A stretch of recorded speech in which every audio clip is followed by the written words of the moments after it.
mwasize mutya nno bannaffe abatuwuliriza mwebale kwekuumira ku mpewo za Royal FM mpozi omuweerezaawo yenze Kiyemba Muniro muzzukulu wa Kabazi bwe ntyo mba neesoodeyo bwantoogo okubatuusako puroguraamu yammwe Emiti Emito mpozi okubajjukizaako osobola okutugoberera ku mikutu gyaffe oba emitimbagano gyaffe egy'enjawulo okuli Facebook, Instagram saako n'okulaba obutambi bwaffe ku www.royalfm.com 17 abali sayidi z'omu kibuga ne 17 ebitundu bya Masaka n'emirirwano. Mpozi programu yaffe eno ewagiddwa aba Airtel Uganda the Smartphone Network saako n'aba Lady Touch Company Limited nga bano nno bakafulumu kikwatagana n'ebyemikolo gamba okutimba okufumba okupangisa obutebe saako n'eŋŋoma embuutu oba ziyite ez'ekinnansi. Bano nno osobola okubasanga ku nooti 77 nooti emu nooti 3 tuukira omukulu Justin Kasule ajaba kuyamba mwezi ensonga.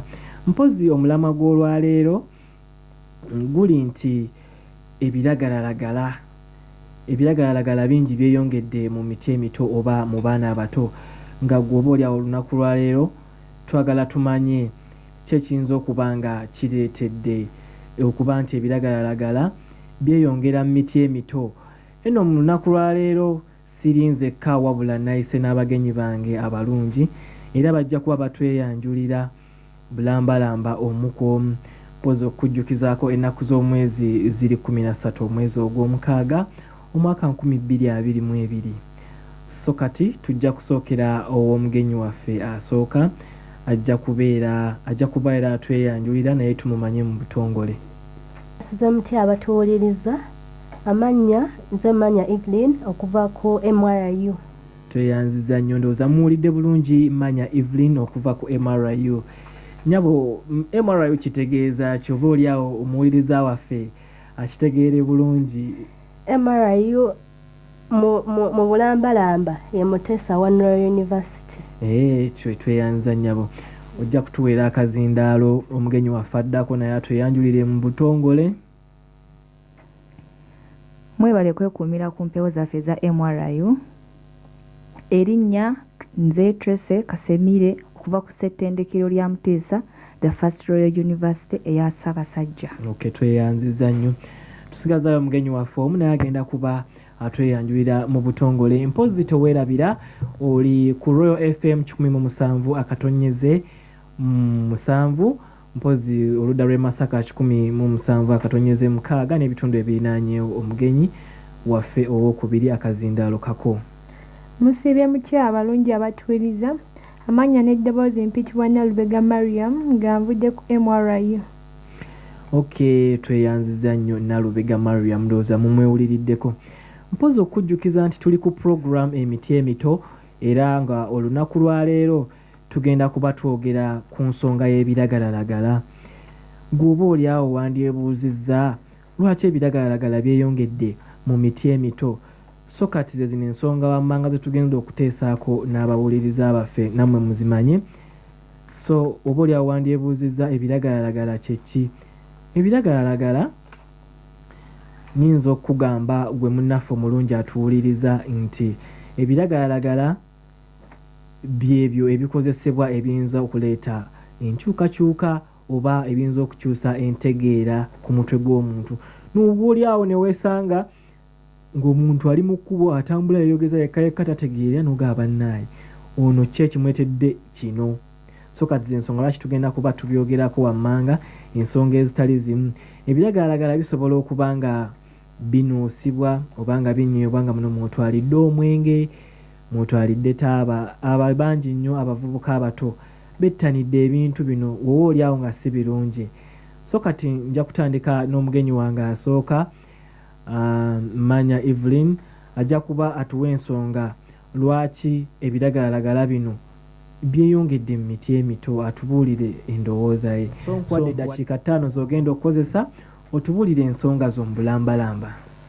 Neeyanziza omutesiteesi wa leero ensonga ze nnyinza okuwa ku nsonga y'ebiragalalagala. mwe muli enkwata abazadde gye bayinza okukwata abaana kiyinza omuleetera okubeera addicted ku biragalalagala. Kino tuyinza okiyita parental guidance mu luzungu.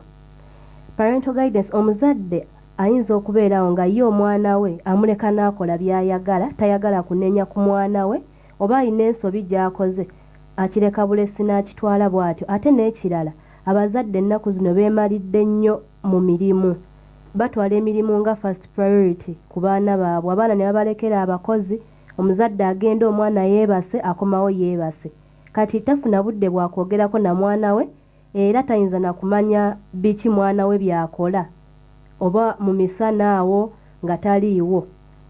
Ensonga yange esooka. N'ekirala, abaana ebigurupu be babeeramu kati nga abavubuka oyinza osanga nga bali myaka gye gimu 17, 16, 20, emyaka bwe gityo nga balina emize gyabwe egy'ebiragalalagala. Kati gwe omuzadde n'otategeera omwana wange ali mu gurupu ki era biki bye bakola, naye mu ezo gurupu mwe mubeera okunywa ebiragalalagala, emize gye egy'obubbi. Kati kankugereze, kati ng'ebibinja by'abaana ebiyinza okubeera mu kisenyi, abaana abasinga bonna baana bato, temuli bantu bakulu boyinza kugamba nti oba onayinza okugamba ku munne nti oba tulekeraawo okukozesa ebiragalalagala. Bonna bagwa mu tulubali erimu lyakozesa biragalalagala, aye ne bafuna n'emize emirala ng'obubbi. Okay, ensonga tuziwulidde. So kati era nja kweyongera okubuuza, omuzadde mulimu abazadde nga yasalawo n'azimba ekikomera, omwana n'amutera buli kimu ekyetaagisa ewaka. Kati gwe kyo kirowoozaako ki? Kuba ogambye nti abazadde abasinga bagenda ku mirimu ne bamalayo obudde obuwanvu ne bata abaana baabwe budde. Nendowooza omuzadde bano bagezezzaako bwenzija okugamba nti babaleeta ba house girl oba oliawo okubabeesabeesa ewaka ssaako n'okubalambika. Kati gwe ensonga eyinza kuba ng'ogyogerako ki era tuwe endowoozayo tuwulire. Kaakati omuzadde obudde bwonna bwe wali wadde omwana obumalira ku mulimu, obuvunaanyizibwa obwo n'obulekera omukozi, ky'oba okoze ate awo mba sikitegeera, kuba omwana abawuwo oba olina okumanya biki by'akola na butya bw'atambuza obulamu bwe. Ekyokugamba nti buli kimu okimuwadde ewaka tekijja kumala ng'omwana tomubuuliridde. Ensonga yange. Okay, tweyanzizza nnyo. Ndowooza Mrs. Namanya mumuwulidde okuva ttendekero Muteesa One Royal University. Mpozi okubajjukizaako eno programu yaffe Emiti Emito, era awali eyo webale kuwuliriza 17 akatonyeze 7 Royal FM. So mpozi okutugoberera osobola okugenda ku mitimbagano gyaffe egy'enjawulo kuli Facebook, Instagram, sako n'okulaba obutambi bwaffe ku www.royalfm.com. ya mpozi okweyongerayo maaso ne programu yaffe Emiti Emito tugenda kuba tufuna omwogeza addako, naye agenda kuba oba oliawo atuwa ensonga ze ye alowooza atya ku kino. Nalubega Mariam, twagala kuwulira ku nsonga gw'oteesa otya? Nyanza nnyo Mr. Kiyemba okumpa omukisa guno okwogerako eri abawizi ba MRI era nabo mbeebaza nnyo okutuusa okusaba kwabwe eri MRI okumpita wano okuteesa ku nsonga ezo eziviiriddeko abavubuka okukozesa ebiragalalagala. Ensonga yange esooka eri about curiosity. Kino nga kitegeeza okwagala ennyo okumanya. Abavubuka ensangi zino baagala nnyo okumanya ku buli kimu, okunozaako. Kati oli ayinza okubeera eyo n'agamba kino kitesitinga batya, njagala nkinozeeko mpulire wekikola ki. Abadde ategeeza okulozaako. So kati ensonga yange ey'okubiri eri depression. Abaana ensangi zino naddala abawala babeera depressed mu nsonga ezimu, kati nga okubakyawa, ababoyfriend baabwe okubakyawa, ate waka ebintu tebiteredde, talina muntu asobola kumuwuliriza kwogera naye. Kati olw'okubeera nga ali depressed olw'ezo ensonga zonna 3, agamba kangende nkozeseeko ku biragalalagala osanga naatereera ebinampummuza omutwe. Ensonga ey'okusatu eri lack of self confidence. Abaana abamu naddala abawala tebekkiririzaamu.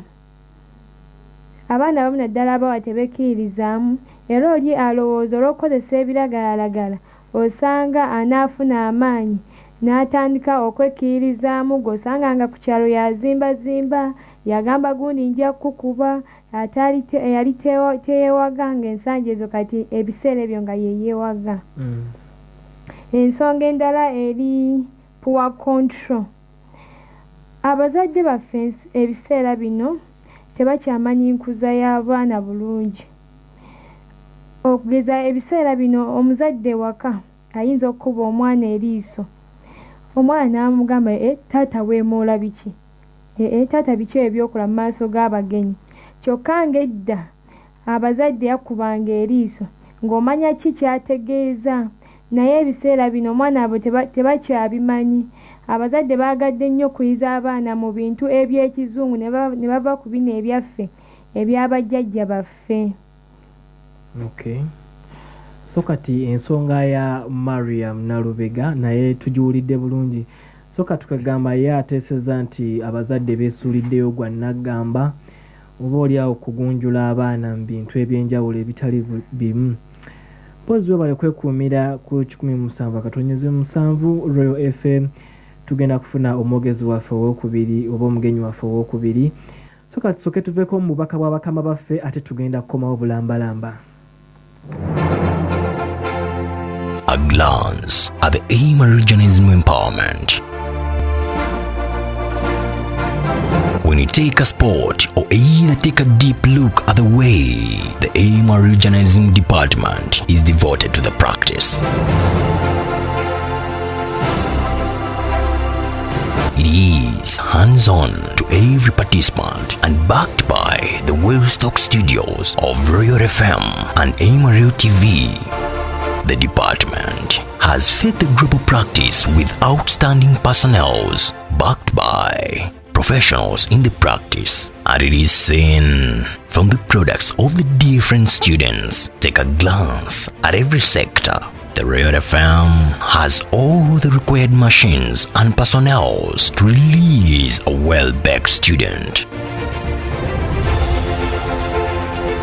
The MRO TV now has some of the most competitive programs in the media world. It is Mutesa One Royal University Journalism Department.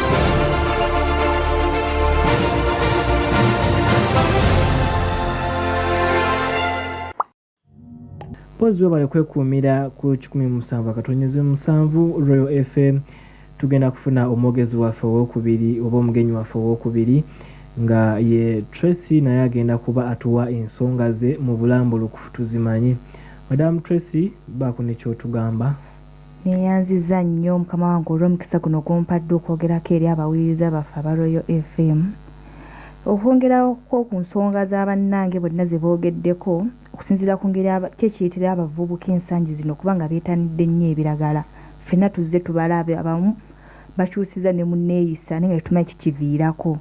N'ebiseera ebimu munnange okusinziira ku nsonga yange esooka yeeno kiva ku zi family. Abamu balina history family kwegamba ng'oli agamba ndaba ne gundi taata yakikolako tange kyekitegeeza nange nsobola okukikola era nsobola okubeerawo. Ne weesanga mu family edda nedda family ezasookawo zaali tezirina ebyo bintu baali tebabikola kabeera kale engeri gye beeyisaamu. Naye muno osanga ensangi zino eno taata ava ku mwenge, taata naye ava ku bukoola adda ku kano, enjaga naye yamufuukira njaga takyakola waka aba ali mu kunywa. Kati n'omwana n'agamba ndaba taata talina kyakola nage ekyo nsobola okukikola. Kati n'ogenda okutuuka eri omwana omuto nga muto bambi olaba mwana muto tuvuga nga yeetaaga keeya y'omuzadde nga n'ebyo byakola omuzadde tasaana bikola mu maaso g'omwana. Naye ate omwana omuzadde neekanga nga abikoze ng'era n'omwana watafuddeyo oba omwana ndaba oba tandaba. Kwegamba n'osanga n'emyaka tagifuddeeko nti omwana kale niwaba wa myaka 5 bino tasaana biraba. Naye n'owaba nga mwana muvubuka ono obudde bwe byatuuka bwe tulaffe n'ensi gyetutwala ebiragalaga byonoonye nnyo abaana baffe. So n'olwekyo omuzadde akolera ekintu ekyo mu maaso g'omwana aba tamuwadde example nnungi yonna. Niwesanga kati ng'omwana agamba kati mumune bw'amugambako nti lwaki okozesa ebiragalalagala naawe tofaayo olaba maama abikozesa. Maama abeera ku mwenge, maama takola, maama akeera ku makya abeera ku mwenge, bw'ava wano n'agenda kusigala aleeta emikwano ewaka. Kati ebyo byonna omwana bw'aba nga abiraba mu family yeekanga nga naye asazeewo akozesa ebiragalalagala ebyo. ekirala kyinzizaako kwe kubanga abaana bamu balina kyetwandiyise mental health disorder, bamu balina ebizibu bw'oku mutwe. Osanga omwana nga omulaba akale bambi ategera naye nga ebintu byakola sere ebimu kiva ne ku mbeera eri ewaka.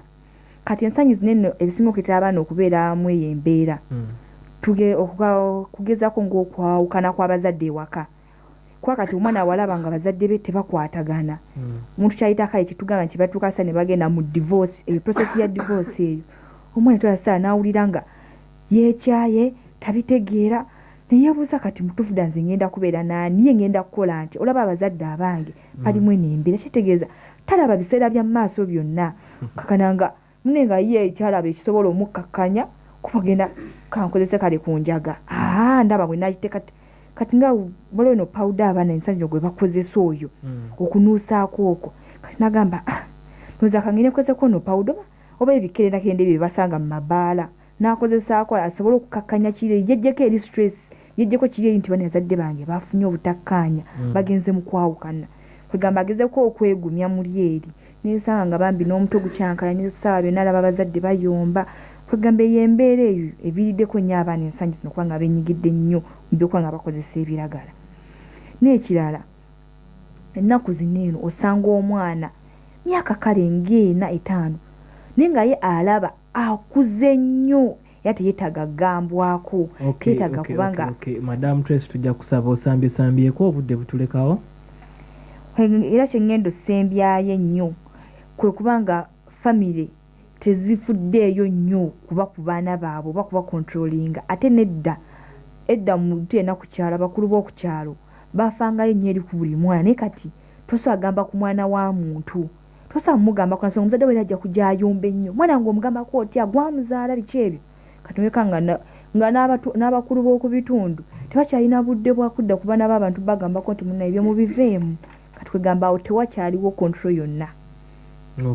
Ate mwattu Madam Trace onzijukizaamu embeera gye twayitamu nga tukyali bwana buto omanyi ffe twakuzibwa nalina mukwano gwange awo bwe twagenda ku buyembe bwa neighbor ne tulyoka tubba obwo nga tetulumusabye so kati ate nkiwa nti ekiriwo embeera eno eriwo ennaku zino si eriwo nti omuntu atazadde mwana aba asobola okumugonjula naye neighbor oyo sirimu erabira mu bulamu bwaffe oba mu bulamu bwange yatuyisaako emiggo n'atukuba kibooko ne tuddayo okuloopa ewaka naye kwe yakoma ate taata wange kwe yayongereza so kati kwegamba embeera eno abazadde nga okusinziira ku nsonga za Madam Trace ze muwulidde abazadde mukoze kinene nnyo okwonoona abaana ndowooza akantu ako mukawulidde bulungi so tubeekwetuka nooti ng'oba oliawo twetereezeemu so kati mpozi n'okujjukizaako gavumenti etaddewo enteekateeka eri abakyala b'oku byalo mugende mwewandiise mulonde akakiiko k'ekyalo mulonde n'abakyala wammwe tulabe ng'emirimu gitambula bulungi oba oliawo n'okwegatta mu bibiina mwenogere kujjamba mufune kasente ako gavumenti keetaddewo mpozi era okujjukiza webale kwekuumira ku mpewo zaffe eza Royal FM 17.7 mu bitundu by'e Kampala ate ne 17.6 Masaka n'ebitundu ebirinaanyeewo